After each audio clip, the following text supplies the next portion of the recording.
how much death wind and water can cause. Isn't that what a hurricane's made of? Wind and water.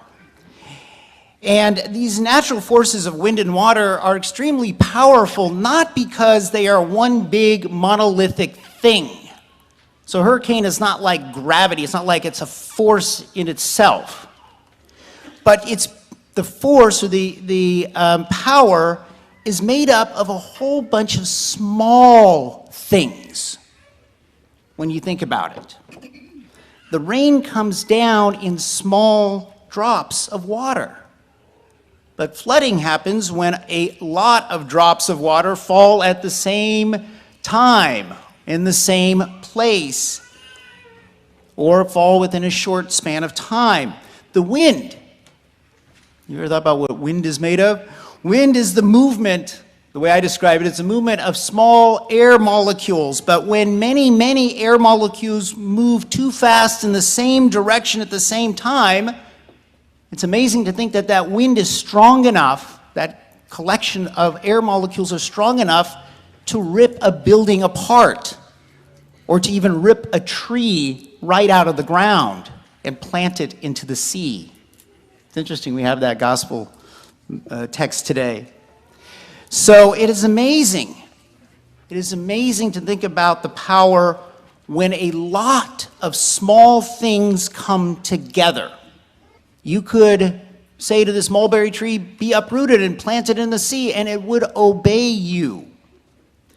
But he speaks about this faith not in a big term, not in a big image, but he uses a very small image, a tiny image, the image of a mustard seed, right? The smallest of all seeds.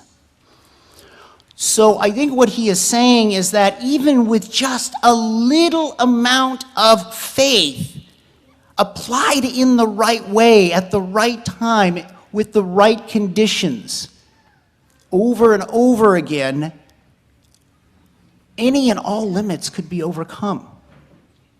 In our own personal lives, maybe those struggles that we have against sin, our struggles in our relationships, maybe in trusting God, maybe the anxiety or the worry, that all of that, even with just a tiny amount of faith, can be overcome. But not only that, not only personally that we can be changed and transformed, but we can also change reality with that faith. We can change the world. So, my brothers and sisters, faith is not one big thing or one big force or one single act of the will or mind or the intellect. It's not just one and done type of thing. It's like, okay, I believe and that's it, and then I've just done it. No more. No. Faith is made up of many, many smaller acts. And with those smaller acts, we can do amazing things. We can be the saints that we're called to be. And I was thinking about this smallness, right? These tiny acts. And we just, even if you looked at the last two Gospels, you remember the last 2 weeks we've had Gospels that Jesus even makes some reference to this. If you're trustworthy in small matters, you'll also be trustworthy in great ones. Kind of interesting. And then even last week with the rich man and Lazarus, right? We hear that the rich man is condemned to a place of torment because he doesn't even do the smallest act of kindness for the poor man Lazarus. Now, yesterday, October 1st, the church celebrated, and every October 1st we celebrate the feast of St. Therese of Lisieux, known as the Little Flower. And Therese of Lisieux was a Carmelite nun. She entered the convent at 15, and this is in the 1800s, late 1800s. She entered at 15 and she died at 24. But she had become and has become a household name among Catholics, that she is so well known, but never left her convent in Lisieux, France. Very interesting. And she had that aspiration to be a great saint. She would read about all the feats and the wonders that these saints of old did. Think of St. Francis and St. Dominic and St. Ignatius of Loyola, and just these real powerful saints that did so much in the world, and she really wanted to be like that. She wanted to have that kind of impact in the world, but she's recognized her weakness and her smallness. She considered herself to be just a little flower in God's garden, that there were these mighty roses and lilies and violets, but she was a tiny flower. So she was discouraged, and she made that commitment even at her first communion to say, you know what, I don't want to fall into discouragement. That was one of her commitments that she made before God. But she was starting to get discouraged because she didn't see how she could do those great things that she thought she may need to do to be that great saint. But God gave her a gift of wisdom. She's a doctor of the church, as a matter of fact. Gave her that gift of wisdom to recognize another way to be a saint.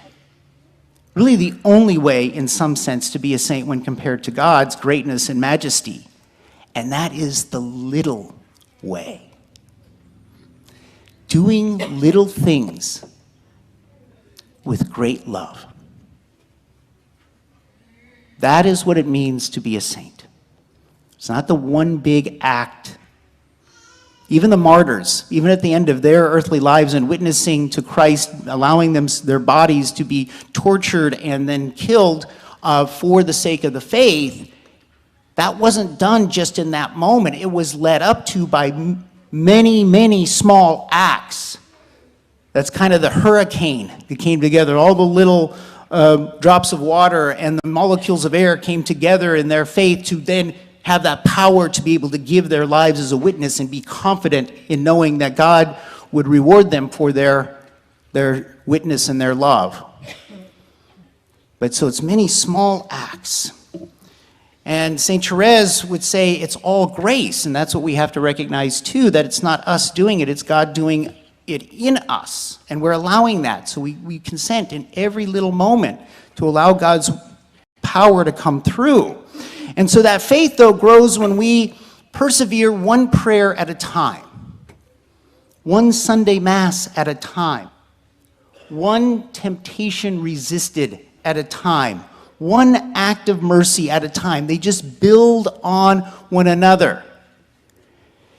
But the important thing is, and this is what I was thinking about, is that the power, though, can only manifest, the power that God offers us in the gift of faith can only be manifest when all of these little small acts of faith, these things that we do, these actions, the prayer, the sacraments, the little sacrifices, those can only really have power if they're done in a short span of time. And they're repeated over and over again, that they're done again and again, but not a big gap of time.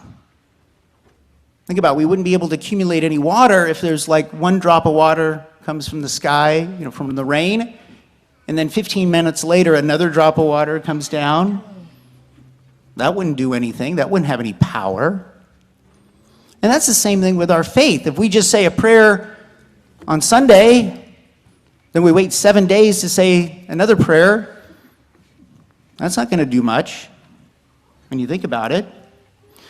Right? Or if you're trying to build your relationship in your family with your spouse or something, maybe you just do one act of kindness, one act of love once a month. That's not going to have any power to help you grow in union and love of one another. It has to be repeated, frequent. That's how this works.